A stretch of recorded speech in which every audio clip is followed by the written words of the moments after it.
Frumoasele mele balanțe, bine ați venit, dragii mei! Astăzi facem etalarea despre provocarea și surpriza lunii aprilie valabilă pentru toți cei care aveți soare, luna, ascendent sau Venus în balanță.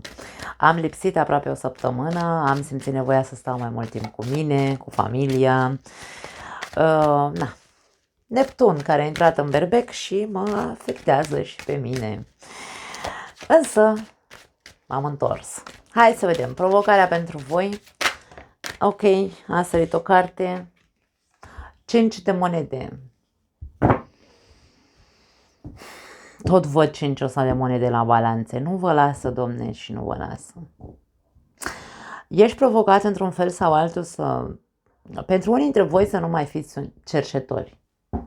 Da, e pentru că este cartea cerșetorului. Îmi pare rău că sună atât de urât, dar nu mă refer la cerșetor că stai cu mâna întinsă. Din punct de vedere financiar, nu la asta mă refer. Cerșetor mă refer din punct de vedere emoțional, pentru că te mulțumești cu frimituri, da?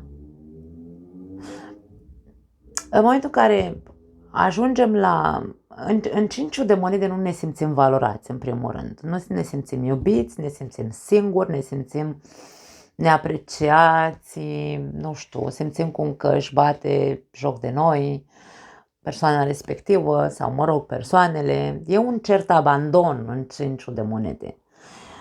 Și de aia are această conotație de cerșală. Mă mulțumesc cu firimituri, cu ce-o fi, dacă nu curge pică și așa mai departe. Da? Este o stare emoțională urâtă pe care tu trebuie să o depășești. De-aia este o provocare.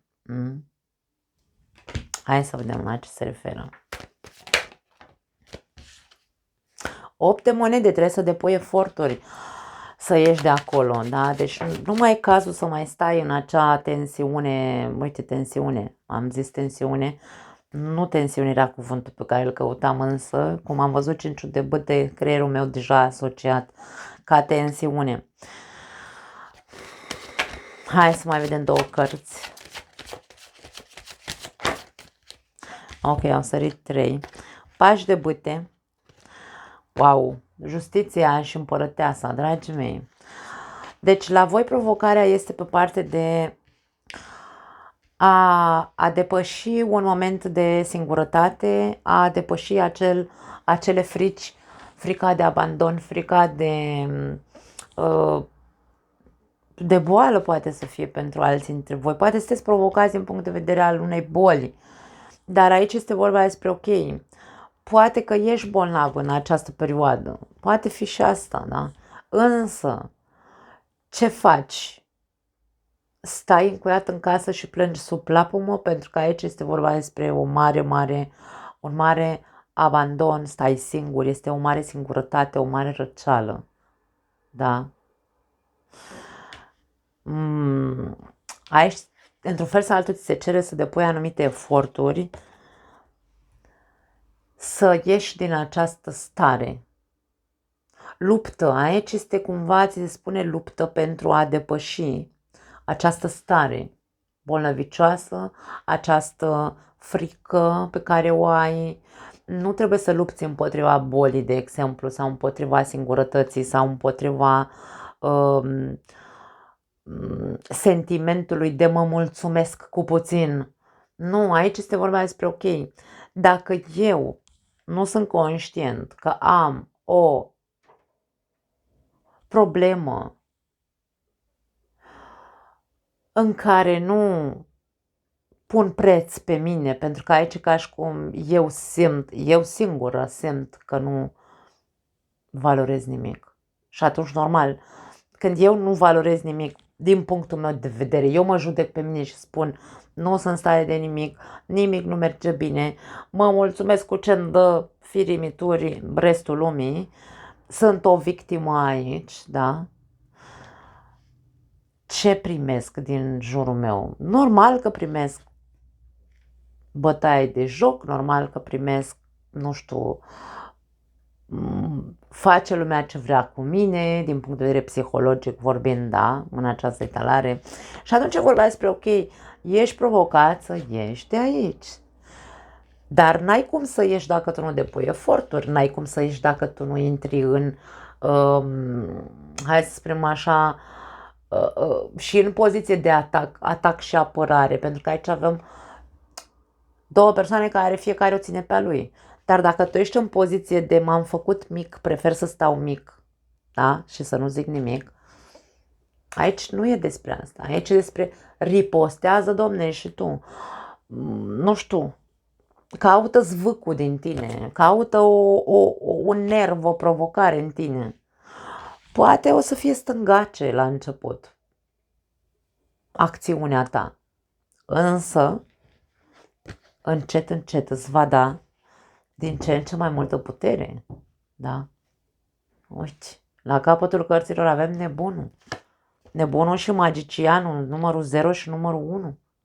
Deci aici e vorba despre îndreaptă-te către o nouă direcție, o nouă, hai să spunem, caută-ți puterea personală, pentru că ajunge cât ai stat singur, umilit, trist, cerșetor și așa mai departe, tot ce am zis, și bolnav într-un fel sau altul, că poate nu vorbim de boală, vorbim de acea stare bolnăvicioasă, de singurătate, de victimă și de plâns, mă plâng, toată ziua plâng.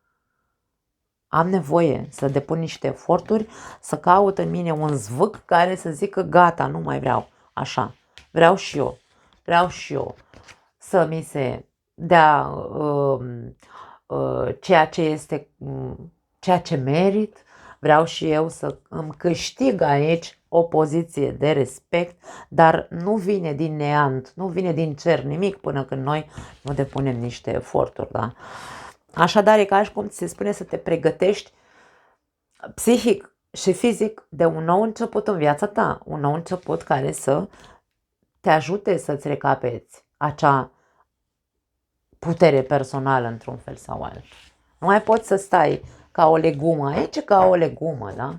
Stau așa și plâng sub plapumă, după cum am zis mai devreme. Nu pot să zic altceva, da? Da. Interesant. Hai să vedem surpriza. Două cărți avem, 6 de spade și 3 de cupe. Surpriza pentru unii dintre voi poate fi de la cineva din trecutul vostru. Acum ori este un prieten, ori este o persoană dintr-un grup social pe care îl aveți, nu știu, poate fi și inclusiv pe internet. Sunt anumite lucruri care se răscolesc din trecut, îmi vine să zic. Nu știu, hai să vedem la ce se referă.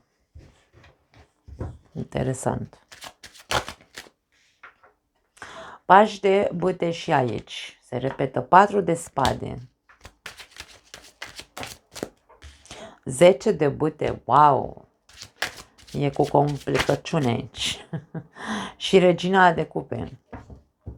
4 de cupe la capătul cărților. Dragii mei, pentru voi la surpriză, acest grup de persoane sau această persoană care va aduce din nou pe masă ceva din trecut, nu știu, ori e vorba de o traumă, ori e vorba despre, nu știu, un bagaj, pentru că am conotație de bagaj în această instalare, da? Un mare stres, o problemă pe care ați avut-o cu cineva în trecutul vostru, se agită din nou apele, îmi vine să spun, cu persoana asta, dar este o chestie foarte impulsivă. Mie îmi vine să spun că ți se zice să nu intri, nu știu dacă să nu intri în joc, ci mai repede să stai, mai repede să vezi cum faci să nu te mai consume persoana asta. Pentru că mie vine să spun că e o persoană care o ține langa cu ceva în viața ta sau în viața voastră, în ce s-a întâmplat între voi cândva. O ține langa cu ceva. Și ca și cum ți se spune, e prea mult. De ce să o mai lungești cu persoana asta? Că până la urmă aici avem o regină de cupe. Care este legătura emoțională între tine și persoana asta? Este un prieten, pentru că avem cartea prieteniei. Pentru că un prieten care nu face decât să-ți aducă, nu știu dacă sunt reproșuri neapărat, dar vine și vorbește mereu despre același lucru și de aia spun că o ține langa cumva. Te consumă, e ca și cum, doamne, mai lasă-mă plata mea, că m-am săturat de poveștile tale, mă încarci pe mine cu pănărămile tale și așa mai departe, da? Aici ca și cum, ok, tu poți să fii o persoană prietenoasă, poți să fii o persoană blândă, poți să fii până în punctul în care tu vezi că te afectează pe tine. Când te afectează pe tine, atunci în momentul să începi să analizezi și să zici, hey, stop, stai așa că m-am cam săturat să mă umpli de toate prostiile tale sau de toate traumele tale, m-am săturat de, nu știu, poate, pentru unii dintre voi poate vorba despre un prieten, dar pentru alții dintre voi mai există o variantă aici. Pentru alții dintre voi am putea să vorbim aici despre faptul că într-un mod surprinzător, pentru că vorbim despre surpriză, într-un mod surprinzător depășești o perioadă complicată din punct de vedere psihologic și emoțional. Și aici este vorba despre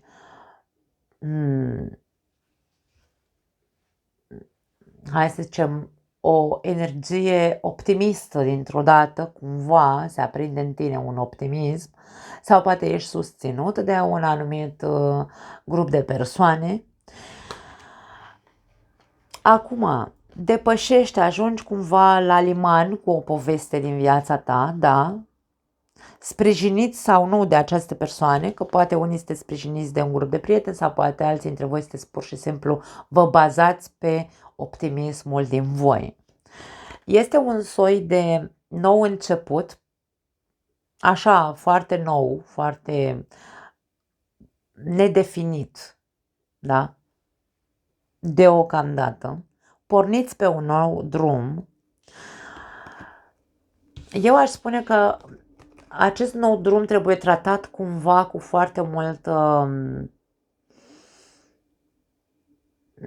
nu aș spune să mergeți în vârful picioarelor, ci în vârful degetelor de la picioare, ci să știți când să luați pauze.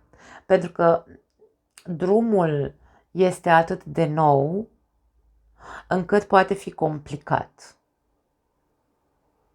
Și poate dura destul de mult să creșteți într-un fel sau altul sau să vă maturizați din punct de vedere emoțional. Pentru că aici am spus că venim cu, e vorba despre depășirea unei perioade în care au fost, e un proces psihologic și emoțional, da? Ca să ajungi la maturizare sau la a te pune din nou pe picioare din punct de vedere emoțional, dă-ți timp, fă pași mici, nu o lua pe repede înainte, nu te încărca cu multe dintr-o dată, pentru că e ca și cum ai tendința din punct de vedere al energiei să zici gata, acum sunt optimist, mă pun să fiu mai optimist, încerc să văd viața cu alți ochi și într-un mod impulsiv mă arunc în de toate aici, da? Și mă arunc până mă consum de tot cu 4 de spade. Mă pun, văd, nu știu, 20.000 de videouri pe YouTube de creștere personală, de habar n-am, de terapii și alte chestii. Nu face totul buluc. Aici e vorba despre ia-o încet, n-ai cum să o iei pe repede înainte, da? Este despre analizează punct cu punct drumul pe care îl începi în această perioadă, da? Fără să faci exces într-atât încât să cazi la pat, pentru că o să fie o mare buliboșală în capul tău. Cam despre asta este vorba. Cam asta e, dragii mei. Nu mai am altceva pentru voi. Vă pup. Ne vedem data viitoare. Ceau!